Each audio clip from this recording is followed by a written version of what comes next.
선생님 만져봤어요.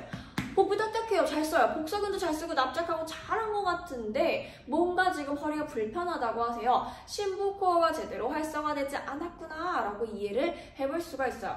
자, 그러면 안정화는 다 심부가 하나? 라고 생각을 해볼 수가 있겠죠? 그렇지는 또 않아요. 그래서 뭔가 딱 분리해서 심부 안정화, 표층에서는 움직임, 파워 막 이런 게 아니라 심부에서 먼저 안정화를 시킬 때 특정한 관절, 작은 관절들의 조절을 먼저 해줍니다. 그 다음에 표층 코어에서는 속도, 감속하거나 가속하거나 그 이상의 높은 수준의 안정화까지 해주는 거예요.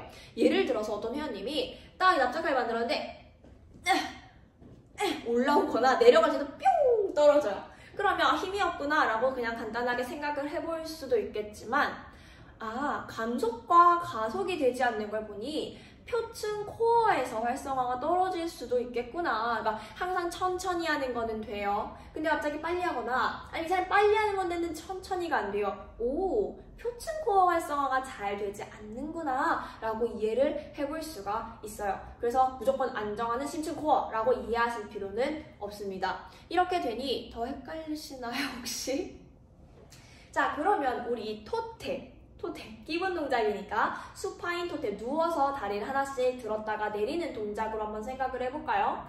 중립으로 정렬을 유지하신 상태에서 복행근이나 심부 코어가 먼저 활성화가 되어야 되겠죠. 그러고 나서 척추에 과도한 압박력이 안 실려서 안정화가 되면 심부 코어를 통해서 안정화가 되면 복사근과 복직근이 그 이상 높은 수준의 활성화를 해주게 되는 거예요. 그래서 얘가 먼저 딱 이렇게 압박력을 가지고 척추를 내가 안전하게 보호했어. 이 정도 가능해. 라는 걸 복행근이 해주면 복직근이나 복사근이 다리를 들어내리고 드는 동안에 더 많이 잡는 거, 안정화를 통해서 움직임을 할 수 있게 도와주게 되는 거죠. 토테 이해되셨어요? 자, 그러면 닐링 사이드 킥 조금 더 어려워지죠. 무릎을 꿇은 상태에서 우리 내려가서 만약에 이렇게 사이드 킥을 하려고 해요. 아까보다는 훨씬 더 어려운 동작이 됐고 안정화도 훨씬 많이 요구되는데 또 다른 점이 있죠. 뭐예요? 아까는 중력에 대항해서 그냥 누워 있었는데요. 이제는 중력을 옆으로 받게 되었어요. 그래서 중력에 대해서 또 다른 면으로 놓이게 됐기 때문에 그 면에 있어서도 챌린지가 됩니다. 그래서 코어에도 챌린지가 되는 거예요. 또 여기서는 그러면 심부, 코어들이 안정화와 축선 신장을 해주게 되고 그 다음에 표층 코어들이 부가적인 지지를 통해서 이 팔, 얘네 다 안정화 시켜놓으면 그 다음에 다리를 움직이게 되는 가독성 아니면 뭐 근력, 운동이 될 수가 있는 거겠죠. 자, 이 둘의 균형이 깨지게 되면 최적의 압박력을 만들 수가 없어요. 그러면 안정화가 깨진다라고 말을 할 수가 있게 되는 겁니다. 자, 또 뭐가 있을까요? 팔을 드는 암레이즈를 생각을 해볼게요. 팔을 들 때 자꾸 으쓱 하시는 분이 계시고 찝히거나 못 들거나 하는 분들이 많이 있잖아요. 자, 어깨뼈가 과도하게 올라가지 않도록 잡아주는 게 어깨뼈를 내려주는 애들이겠죠. 또 잡아주는 애들, 회전을 만들어주는 애들이 있어요. 그래서 얘는 정거근, 능형근, 하부승모근 이런 애들이 전부 여기에서는 안정화 기능을 해주게 되는 거죠. 그 다음에 우리가 뭐 델토이드나 그런 근육들로 들어 올리게 되는 겁니다. 그래서 우리가 코어를 잘 썼다라고 얘기를 하는 건 심층 근막 시스템이 먼저 활성화가 잘 돼서 안정화를 시키고 압박력도 줄여주었어. 그리고 나서 나머지 표층 근육들이 실제 움직임을 만들면서 정확하게 움직이도록 하는 거야. 라는 거를 내포하는 말이 코어 잘 썼네 이에요. 코어를 못 쓴 회원님은 그럼 이 반대가 되는 거겠죠. 자, 그래서 또 중요한 건 필요 없을 때는 스위치가 꺼줘야 돼요. 자, 무슨 뜻이냐면 제가 얼마 전에 영상과 블로그를 올려드렸어요. 뭐였냐면은 원레그 서클에 대한 거였어요. 누운 상태에서 이렇게 다리를 회전하는 한 다리를 들어서 그 동작이었죠. 자, 여기서 한번 그럼 잘 생각을 해볼까요? 우리가 배웠으니까 심부, 코어, 뭐 복갱근 그런 애들, 고관절을 조절해주는 다른 고관절 심부 굴곡근들이 있죠. 상뇨근 이런 애들이 있을 거고요.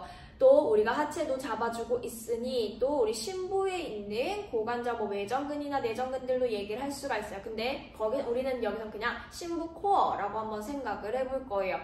얘네가 먼저 빠르게 딱 쓰여가지고 잡아줍니다. 우리 복행근을 예로 들어보면 복압을 먼저 잡아준다라고 생각을 할 수가 있겠죠. 그럼 척추가 안정화가 됐어요. 그럼 그 다음에 심부 고관절 굴곡근이 활성화가 돼가지고 대퇴골두가 우리 허벅지 뼈가 광골구의 중심에 딱 들어가 주도록 하는 거예요. 그 다음에 표층 근육들이 움직임을 만드는 거예요. 이 순서가 제대로 돼야 코어 잘 썼네가 되는 거고 또 움직임이 만들어지죠. 이게 만약에 정밀안이 깨지게 되잖아요. 그렇게 되면 힙 플렉서 그리핑이 생겨요. 여기가 막 찝히고 불편한 느낌이 드는 겁니다. 그러니까 여기서 딱 최저의 광골구 안에서 얘가 딱 슝슝슝 돌아야 되는데 이 회전축이 무너지게 되니까 고관절이 타이트해지고 관절에 과도한 압박력이 생기게 되는 거예요. 그러니까 표층 근육은 뭐 해야 되는 애들이요? 심층 근육의 안정화를 시켜주면 그 이상의 안정화나 움직임을 만드는 게 표층 근육이라고 했잖아요. 그쵸? 자, 그런데 걔네가 갑자기 회전축을 만들려고 한다든지 안정화를 시키려고 하는 거예요. 이렇게 써가지고 안정화를 시키려고 해요. 표층 근육은 그거 하라고 있는 애가 아니잖아요. 그쵸? 근데 얘네가 안정화 순환으로 과도하게 들어가면 어떻게 돼요? 보상작용이 일어나가지고 표층 근육들이 계속 활성화가 되어 있는 거예요. 제가 아까 켜질 때 켜지고 꺼질 때 꺼져야 된다고 했잖아요. 근데 얘네들이 안정화도 해야 되고 움직임도 만들어야 돼. 할 일이 너무 많아요. 어깨도. 갑자기 원래 안정화 시켜주는 애들이 있어야 되는데 갑자기 승모근이 안정화도 하고 근육도 움직이기도 해야 되고 막 어깨도 들어야 되고 모두 잡아야 돼요. 얘네가 갑자기 일을 다 하게 되면 얘네 입장에서 어때요? 하루 종일 활성화가 돼요. 하루 종일 스위치가 켜져 있게 되는 거예요. 그래서 꺼지지를 않아요. 과긴장되는 거죠. 만성적으로 어깨가 아프거나 목이 아프시거나 이런 분들, 만성적으로 요통이 있으신 분들 이렇게 표층 근육이 빨리 활성화되고 쉽게 이완되지 않습니다. 선생님들이 그런 말 되게 많이 하잖아요. 항상 굳어있고 힘을 풀려고 해도 못 푸세요. 과도하게 활성화가 되어 있는 겁니다. 자기가 해야 하는 일 그 이상으로 항상 요구받았고 해왔기 때문이에요. 남이 해야 할 일도 작은 일들도 쉽게 지치는 이 표층 근육들이 다 해야 됐을 때 일어나는 겁니다. 자, 그럼 목에 이렇게 두둑하신 분들, 허리가 늘 아프신 분들, 고관절 타이트하신 분들 조금 그런 방면으로 접근을 해보면 선생님들 이해가 되실까요? 자, 그래서 심부 코어가 활성화가 된 다음에 지금 원레그 서클 다시 돌아왔어요. 둔부와 복부의 표층 근육들이 잘 움직임을 만들어서 정밀하게 서클을 그리게 되면 힙 플렉서의 찝힘, 그리핑이 없이 최적의 회전축을 딱 만들어서 모션을 만들 수가 있게 되는 거예요. 다시 한번 신경계는 그래서 꺼질 때 꺼질 수 있고 켜져야 할 때 켜질 수 있어야 되는데 굉장히 어렵죠. 왜? 둔근 키려고 할 때 안 켜지고요. 내가 지금 어깨에 끌려고 할 때 안 꺼져요. 자꾸 반대예요. 그래서 그분들은 대부분 비슷한 이런 양상을 보이죠. 꺼라고 할 때 안 끄고요. 키라고 할 때 못 켜요. 그래서 근육을 참 키고 끄는 능력은 중요합니다. 그거를 우리가 해줘야 되는 거죠. 그래서 이렇게 만약에 내가 생각을 하고 끄고를 할 수가 있게 돼요. 그렇게 되면 사실은 그게 물론 중요해요. 하지만 우리 코어라는 것은요, 이제 다음 단계로 넘어가 보면 무의식적이고 반사적이어야 해요. 그러니까 지금 오케이, 내가 심부 써야 되니까 복행근을 먼저 잡고 호흡을 통해서 횡격막을 잡고 골반기접은 갖다 쓰고 그 다음에 오케이 안정화가 됐으니 복사 이렇게 해가지고 하는 것도 중요해요. 틀렸다는 말이 아닙니다. 자, 이렇게 하게 되면 이건 뭐예요? 의식적인 움직임이에요. 맞나요? 의식적인 움직임. 이게 가능해지면요. 그 다음에는요. 무의식적이고요. 반사적인 움직임으로 연결될 수 있도록 도와주어야 합니다. 어렵죠? 자, 그래서 플랭크를 저는 좋은 코어 운동이라고 생각하지는 않아요. 뭐 좋은 복근 운동일 수도 있어요. 그래서 사실은 플랭크를 하는 게 버티기로 1분, 2분 하는 건 큰 의미가 없습니다.